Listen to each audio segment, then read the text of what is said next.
Okay, guys, so now we're going to talk about Chapter 2. So, Chapter 2 is going to cover some basic concepts of infectious diseases. So, let's get started. So, some basic definitions normal microbiota.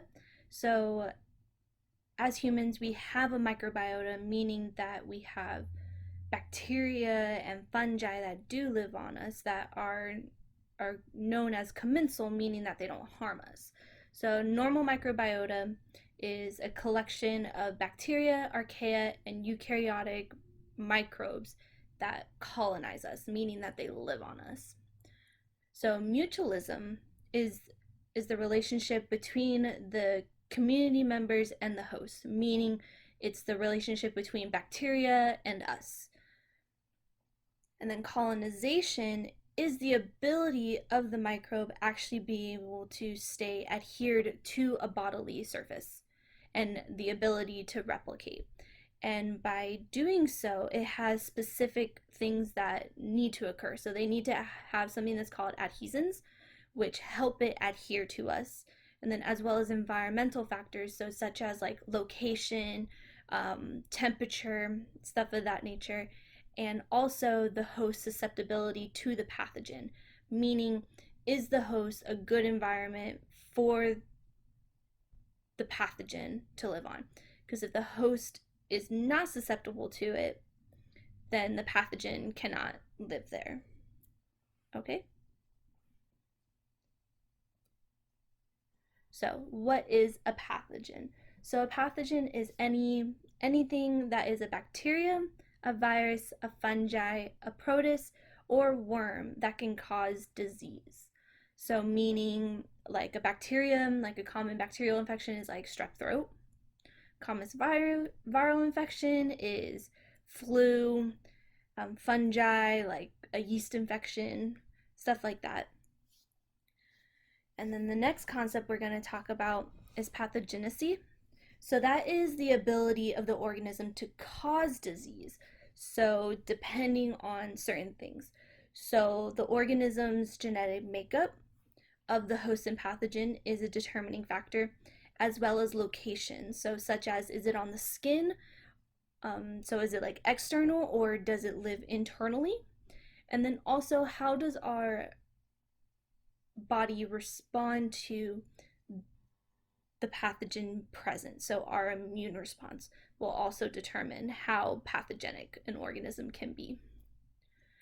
And then parasites. So parasites is any organism that colonizes and causes harm to its host.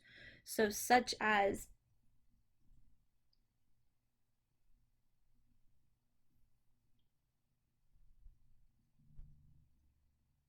like a flea or a worm or anything of that nature. So there are two different types of parasites. So there's ectoparasite and then there's endoparasite. Ectoparasites are the ones that live on our surface, on the surface of your body. So such as like a flea and lice. Those are ectoparasites. And then an endoparasite is something that can live internally. So such as there is a worm that causes elephantitis. So elephantitis is where you have swelling of an extremity, such as the picture that you see right here. So this is caused by a worm, and this is elephantitis. So this parasite will block your lymphatic system, causing all of this swelling. So two different types of parasite, ecto and endo.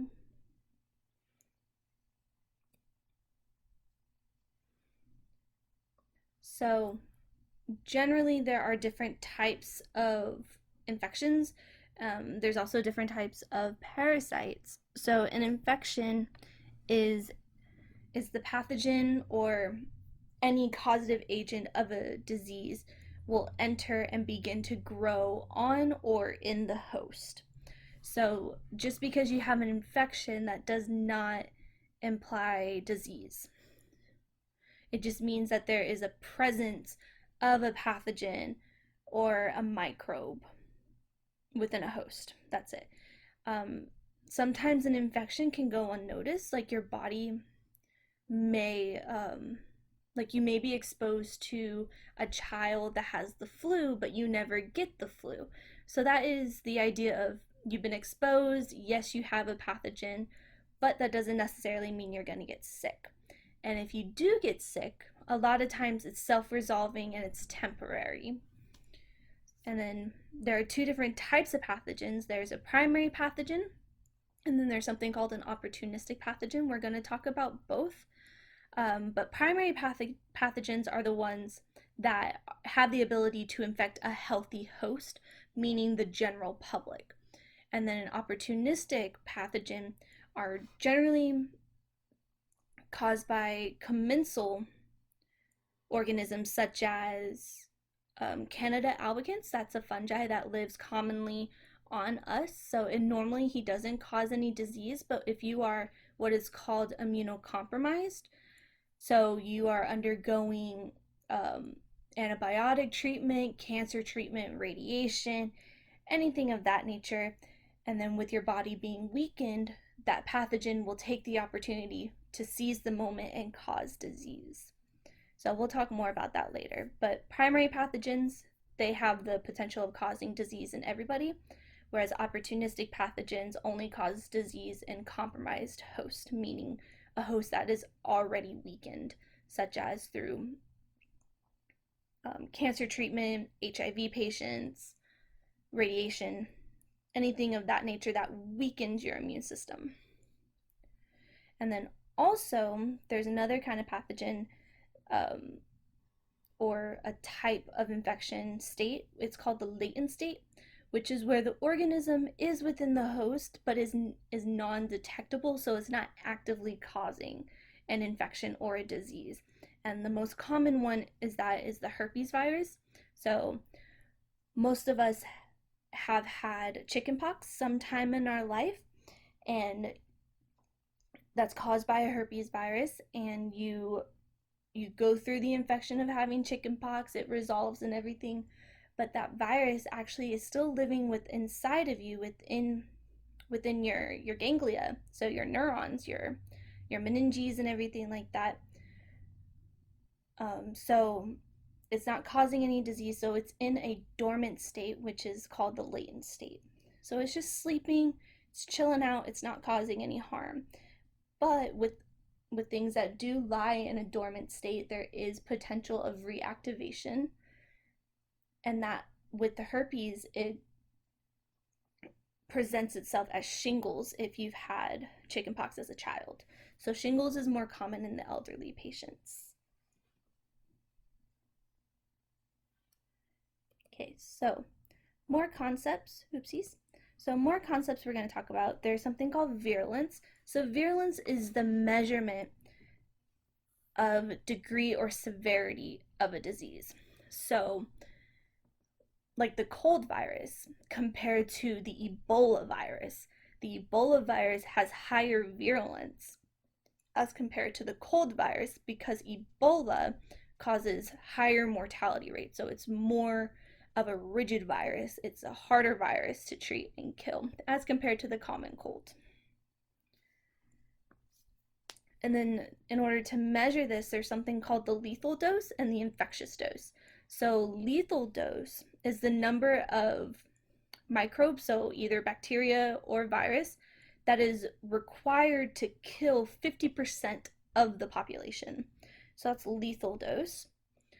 Infectious dose is the number of bacteria or virus particles that is needed to cause disease symptoms within the population. Okay?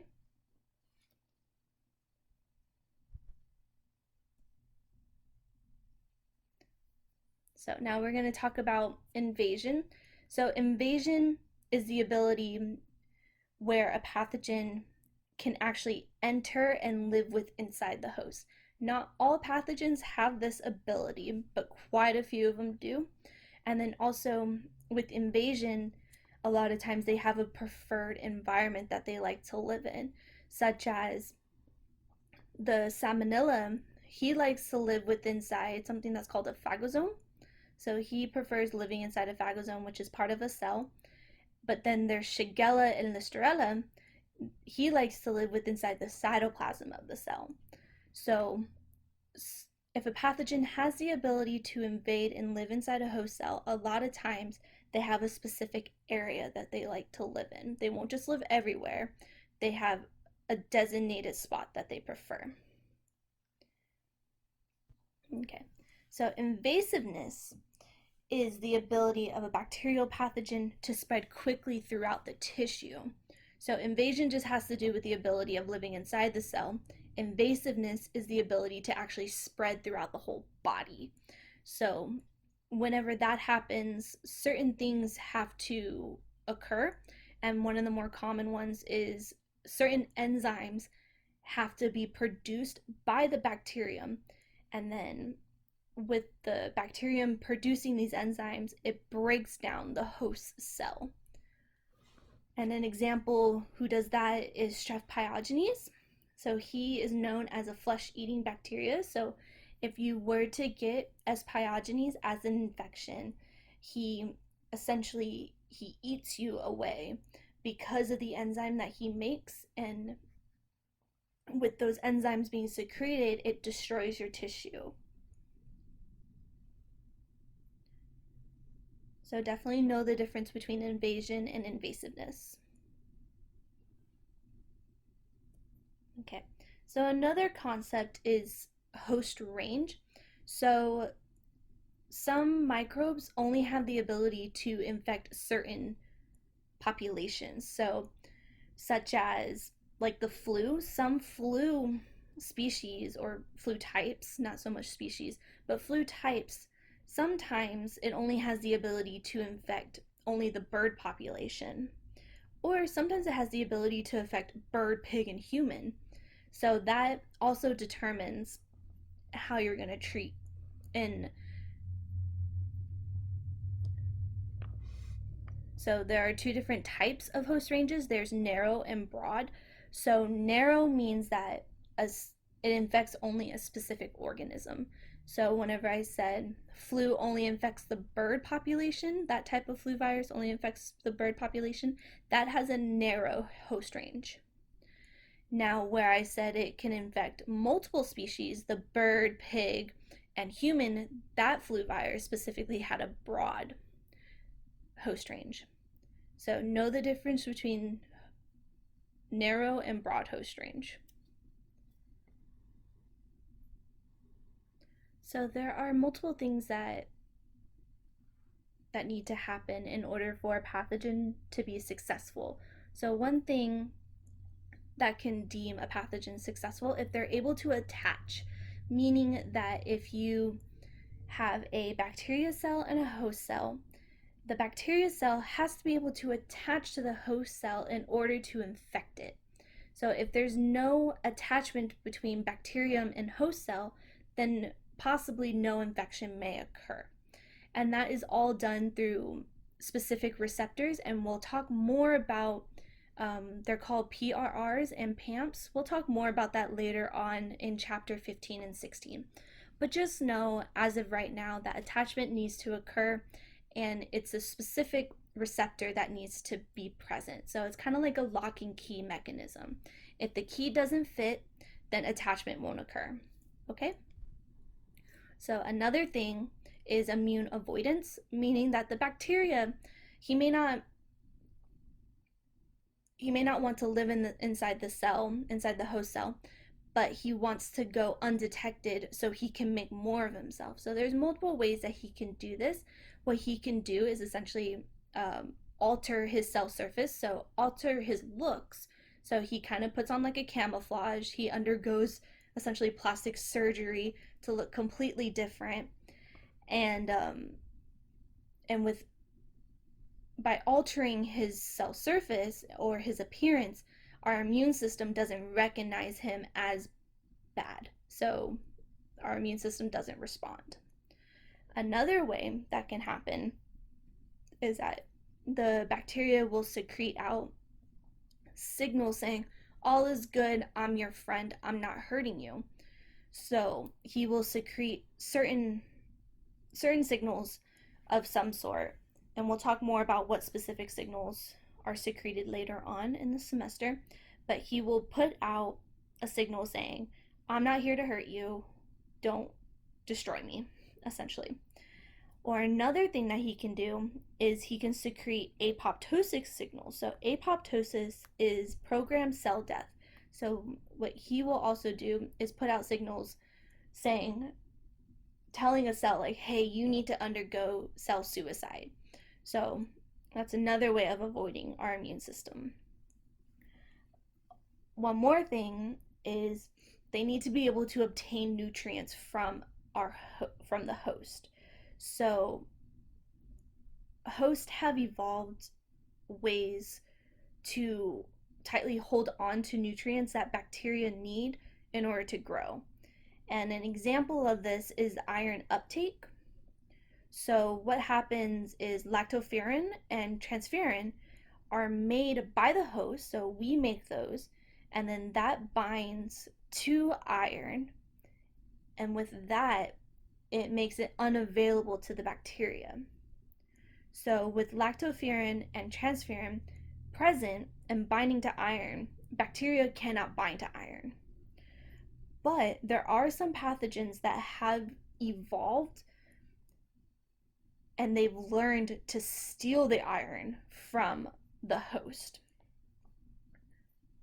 So, and they have a specific mechanism that tricks the host tissue into giving up its iron. So that's another example of what needs to happen in order for a pathogen to be successful. Okay, so some basic concepts of disease. So a disease is defined as the disruption of normal structure or function of any bodily part, whether that be an organ or an organ system. And a lot of times it is characterized by a specific set of signs and symptoms.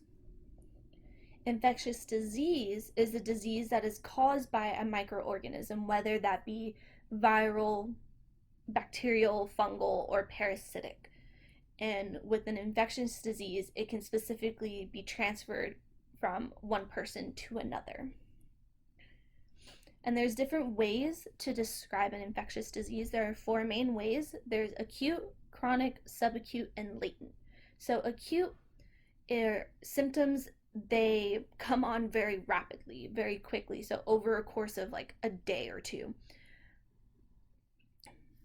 Chronic is whenever symptoms they generate over a long course of time to weeks to months, and a lot of times that type of infectious disease takes a while to resolve, whereas an acute infection, a lot of times it resolves rather quickly within a week or two.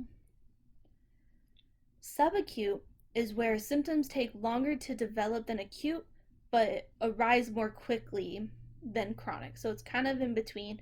So it'll probably take about a maximum of a week or two for these symptoms to occur. So a general time frame, so acute symptoms will occur within like 3 days, chronic will occur within 3 to 4 weeks, subacute will occur within a week or maximum 2 weeks. And then latent, so latent is an infection that occurs after an acute episode. So meaning that the host had already had an acute infection, but then the infectious agent went dormant. So an example we talked about was chickenpox. So that is probably the more common example that we'll use for latent diseases. So an organism is present, there is no active infection going on, so no signs or symptoms.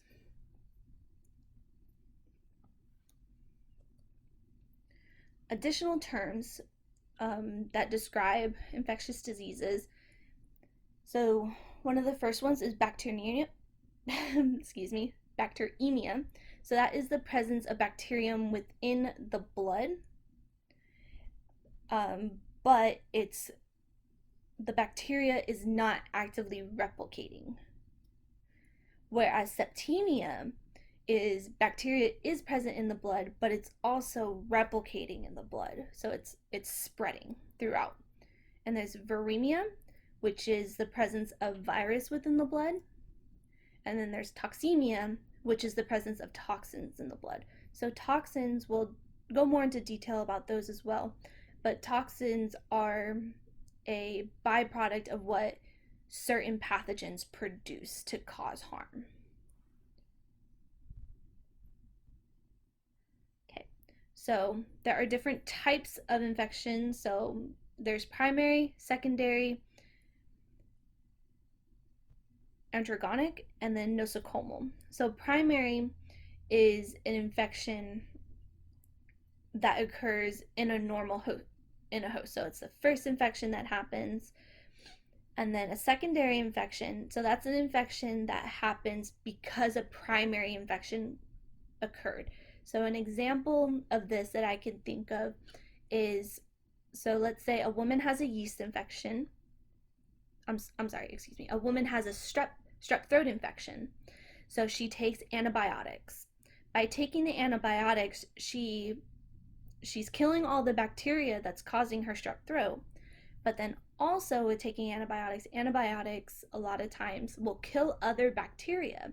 So with killing the other bacteria, she gets a yeast infection.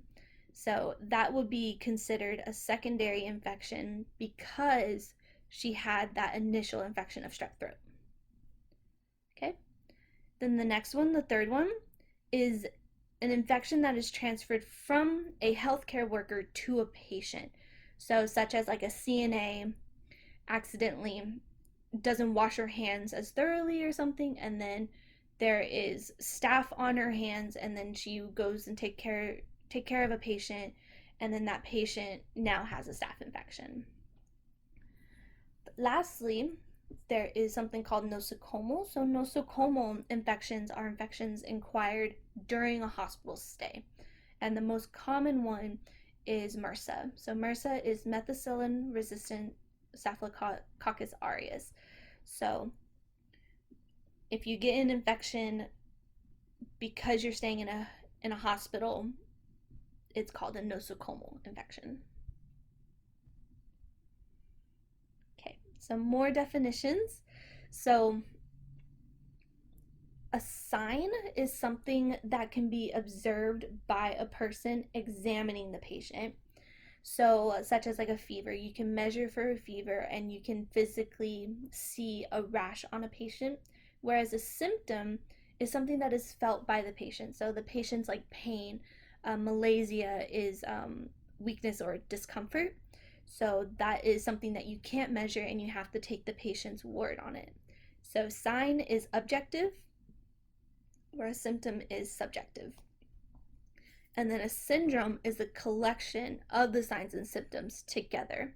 And a lot of times it will lead to a particular disease or an infection. Okay, so now we're going to talk about the different stages or phases of an infectious disease. So we have 5 main ones. So the first one is called incubation. Second is prodromal. Third is illness. 4 is the decline, and 5 is resolution. So the incubation is the time where the microbe is first exposed to the host. So its incubation time period will be like if a child sneezed on you, and then you're normally fine for like a few days, so there's no signs of actual illness. Followed by the second stage, which is where you have very vague symptoms, so such as maybe like an upset stomach and you're just tired. And then sometimes you may not even notice this phase. But then the third phase is where you start getting more typical symptoms and signs of a specific disease, and a lot of times it's accompanied by a fever. And then you'll go through actual being sick, and then phase 4 will come where symptoms are starting to subside, your fever is starting to go down, you're starting to feel a little bit better, but you still feel blah. And then number 5 is where you have complete resolution of illness, so meaning that you have no more signs and symptoms, you have no more fever, and you're back to normal. So you're back to being healthy. And then here is a representation of the stages. So the biggest time frame is the period of illness and the period of decline. So you have a short period of incubation and a short period of the second phase, and then all of a sudden you'll get this peak of microbe growth. So as the disease progresses, the microbe number, so the microbe population, also increases. And then ideally what will happen is almost everything. So like if you got like the common cold, so normally the common cold peaks around day 4, day 5. So that is whenever you have the most cold virus inside of you, and then eventually it will taper off. The virus will start declining, your body will start fighting it, and then it'll decline, and then there's no more cold virus. So this is whenever you're back to normal.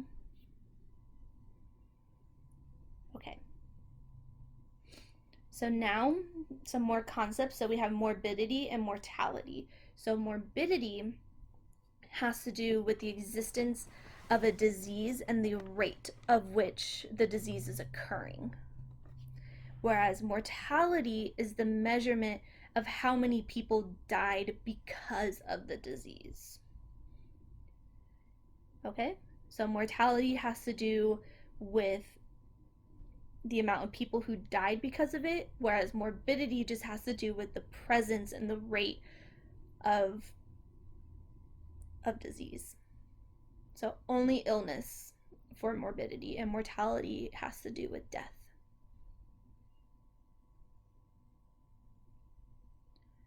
So how do these diseases spread? So now we're going to talk about infection cycle and how it is transmitted. So pathogens, in order for them to spread, they have to go from host to host, or they can go from a non-human animal to another. So it doesn't just have to be person to person. And then the route of transmission of an organism takes to infect an additional host is called the infection cycle. And the infection cycle can either be direct or indirect, and we'll go into that in the next slide. And then a reservoir is where the infecting agent resides. So a reservoir is kind of like the train where the infection agent will just chill out until it can cause infection. Okay, so the two main types of transmission is direct and indirect. So direct is what it sounds like. It's the organism is spreading directly from person to person. So like through just simply shaking hands, through kissing, sexual activity, or from like a sneeze. So like I said, like if a child were to sneeze and then you inhaled those aerosol, and then that is another way. Now indirect is where the organisms spread indirectly, meaning that it can be from living to living or living to non-living. So there are 3 main ways of that. So there's something called fomites. So that is whenever you get transmission through inanimate objects. So an example of that would be like lice. So let's say Susie has lice but doesn't know it. She's brushing her hair, and then her friend Lucy is just like, "Hey Susie, can I borrow your brush?" And then Lucy uses the brush that has lice on it, and then now Lucy has lice. So that's an indirect transmission. Another one is through food or water. So that is known as a vehicle. So meaning like if you were to drink contaminated water or uncooked food. Another indirect transmission is something called a vector. So that is through like mosquito bites, tick bites, flea bites. Okay. So here's just a diagram that shows the actual cycle. So it shows indirect and direct. So this is just a figure to lay it out. Okay. So reservoirs of infection, so that can be an animal or it can actually just be the environment. And it's an animal or an environment that just naturally harbors that pathogen. So such as like a tick for Rocky Mountain fever. So a tick is a reservoir, but it's also a vector because you can get bit by a tick and get Rocky Mountain fever.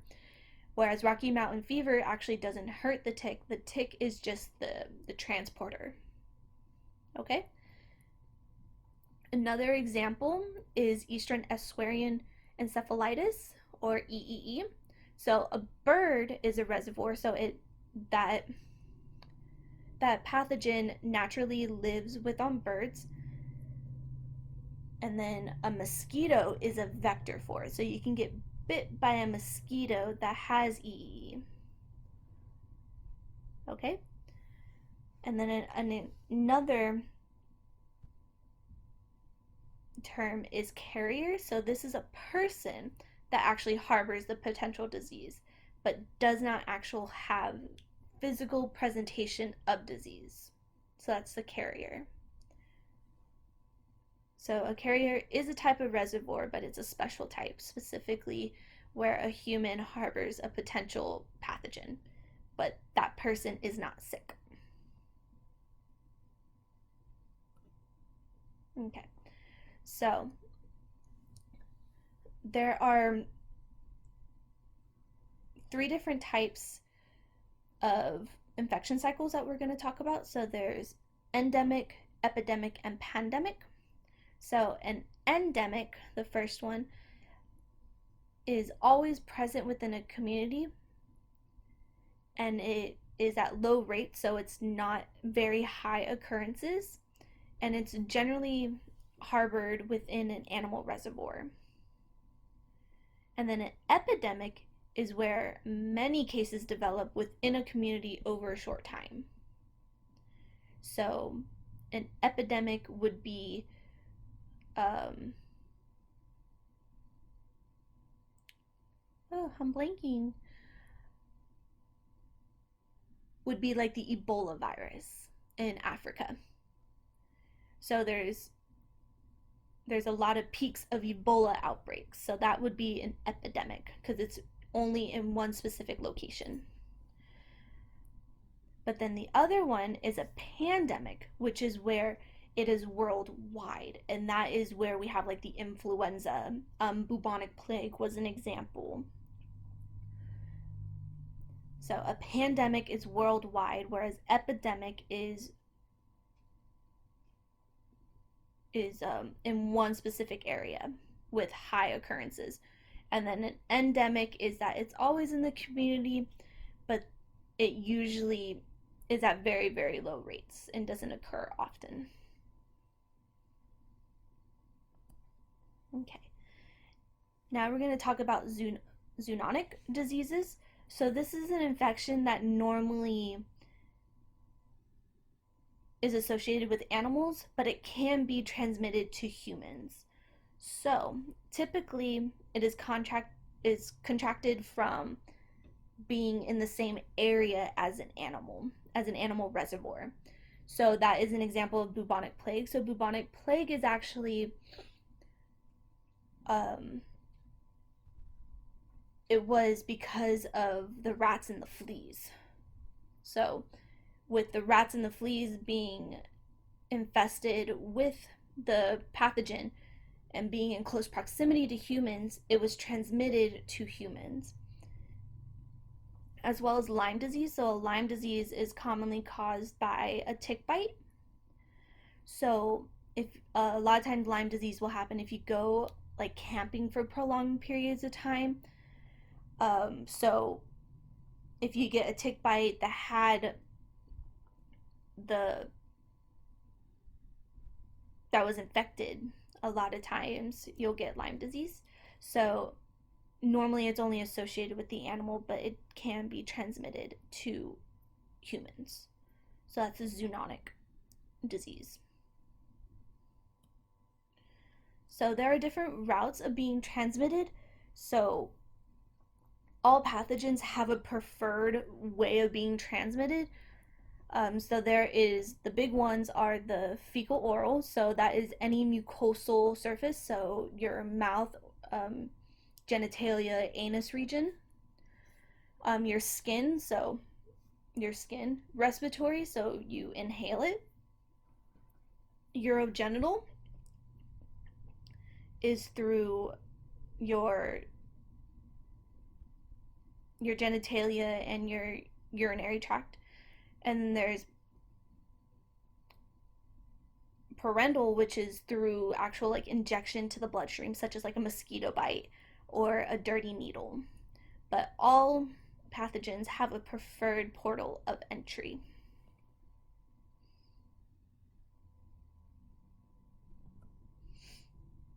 Okay, so with that, there is multiple levels of biosafety. So there, like I said, there's different levels of biosafety, meaning that certain pathogens are considered extremely dangerous, whereas other pathogens aren't considered dangerous at all. So 1 through 4, so 1 being the lowest, and then 4 being the highest in regards to pathogenicity. So group 1, it's it's almost not really pathogenic that often, such as like E. coli, um, Saccharomyces, which is a fungus. They normally don't cause disease, and if they do, it's not severe. Whereas group 2 is where they are more likely to be pathogenic, but there are vaccines and treatment available. So an example of that would be like H. pylori or like a staph infection. Group 3 is where it's a lot more serious and more lethal. This is where there are vaccines and there are treatments available, but it is sometimes hard to treat. An example of group 3 would be like tuberculosis. So tuberculosis definitely can be lethal. And then group 4 is where it's extremely dangerous. A lot of times there are minimal to no vaccines available or even treatment options, and that is like the Ebola virus. So a lot of times with the Ebola virus, you with if a host is infected, a lot of times you just need to go through the infection and just have supportive care. So 1 being the little to no pathogenic, 4 being detrimental and a lot of times will cause the pandemics is group 4. Okay. So there's a lot of different things that go into a pathogen actually being able to cause disease. So there's different factors that a host will present, so such as like age. So a lot of times if you're really young or if you're older, you are more susceptible to it just because of your immune system. So whenever you're younger, your immune system isn't as robust. And then if you're older, your immune system is weakened because it's been through so much. Also genetically, there's a lot of genetic factors that can go into that. Also hygiene, so depending on where you live, like if you live in a well-developed area, a lot of times that won't be a factor for you. But if you live in like a third world country where running water is an issue, or the lack of soap is an issue, clean water, proper food, cooking, that will be a factor for you. And then as well as like nutrition and exercise. So if you're actively moving and everything, then you're good. But if for some reason you're unable to move, a lot of times that makes you more prone to disease. And then there's also any underlying conditions that one may have, like such as diabetes or alcohol addiction, drug addiction, that can also weaken the immune system. And then as well as occupation. So if you work in a hospital, you're going to be more exposed to pathogens, so that will automatically increase your risk of infection.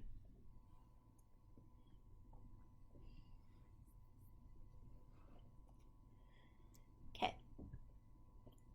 So, are all infectious diseases known to us? Absolutely not.